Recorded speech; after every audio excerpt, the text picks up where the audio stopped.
why is inflation good for governments? Okay.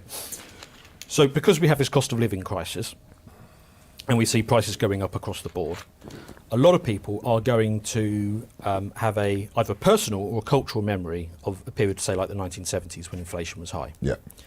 And the way it was tackled then was interest rates were put up, because that makes, it makes people less likely to go out and borrow money and stimulate and so on, so there's less money washing through the system. It slows everything down. So a lot of people will think, especially if they remember the 70s, they're going to say, cost of living crisis, I know what to do, put the interest rates up, that will settle it. That's not going to happen. It's different this time. The reason it's different this time is because back in the 70s, it was individual and corporations who owned that debt.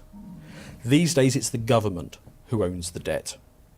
They are not going to bankrupt themselves. In the 70s, they were perfectly fine taking the tough financial medicine and just saying, well, sucks to be you, and if you get wiped out, you get wiped out.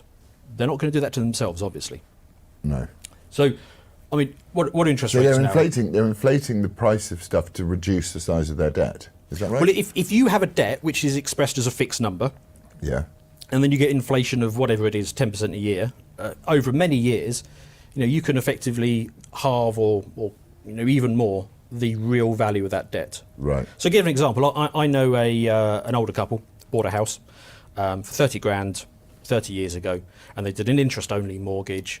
They never paid anything off until they got to the end. Now, when they took out that 30 grand mortgage, that was a big amount of money. 30 years later, that's not a big amount of money anymore. I mean, the house is now worth, I don't know, a lot more than that. So, I mean, worst case scenario, they could sell the house and buy something slightly smaller and easily pay off that debt. That's what happens to debt over time. Right. Exactly the same with government debt as well. It just gets smaller and smaller and smaller over time. Now, I mentioned that today the government are the ones with the debt problem. Yeah. And this is a situation that we've had from that deficit financing. It's also partially as a result of the 2008 crisis, where rather than have, 2008, we could have had a depression in the 2010s and cleared all of this problem out. They decided not to do that. They basically took the problem up the extra level to the sovereign, to the government level.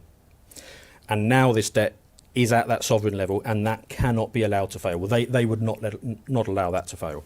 Okay. So what happens? What they want to do is they want to reduce the real value of that debt that they've got sat with them. And they don't really have any good options left. The only thing they can really do is run inflation basically as high as they can, 1% below the level that it causes a revolution. And if you do that for long enough, that will then reduce the value of the debt. But of course, that's going to be a problem because, when people are out of pocket, they hit the streets. Well, the average guy is going to get screwed. So and it's obviously screwing the people whose lives are completely dependent on the fact that they've got very little wiggle room, which is the poor.